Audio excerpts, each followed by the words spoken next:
Message جو اللہ تعالیٰ نے تمام انسانوں کو ہمارے نبی صلی اللہ علیہ وسلم کے ذریعے ہمیں دیا ہے، اس ایک میسج کا نام ہے قرآن، اور کچھ نہیں کچھ نہیں کچھ نہیں۔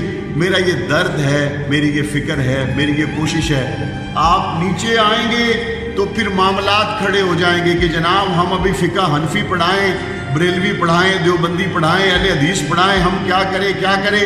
اس ڈیٹیل میں جانے کی ضرورت نہیں ہے۔ دنیا کا ہر مسلمان قرآن مجید پر متفق ہے۔ دنیا میں ہر مسلمان کا ایمان ہے کہ قرآن سچی کتاب ہے۔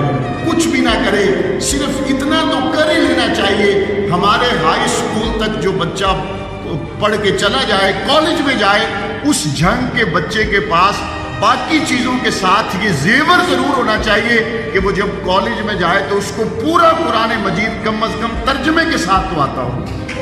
والے بچے کو یہ تو پتا ہو کہ حضور علیہ السلام کی ختم نبوت پر قرآن مجید کی کون کون سی آیتیں گواہ ہیں۔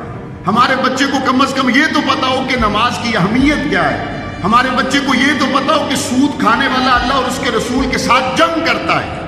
ہمارے بچے کو کم از کم یہ تو پتا ہو کہ والدین کو اللہ تبارک و تعالیٰ نے کون سا مقام دیا ہے۔ ہمارے بچے کو کم از کم یہ تو پتا ہونا چاہیے کہ میں نے کل کاروباری شخص بننے کے بعد بازار میں بیٹھ کر تولنا کیسے ہے، ناپ تول کیسے کرنی ہے، لوگوں کے ساتھ معاملات کیا کرنے ہیں۔ شرم آتی ہے اس وقت۔ میں دوسرے ملکوں میں رہا ہوں، میں ساؤتھ افریقہ کی یونیورسٹی میں پڑھتا تھا۔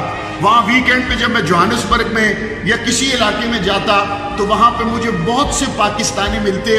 میں نے ان کو کہا کہ تم یہاں کیا کرتے ہو؟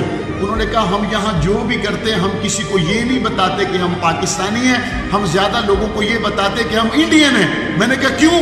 انہوں نے کہا صورتحال یہ ہے کہ پاکستانیوں پر کوئی اعتماد کرنے کے لیے تیار نہیں۔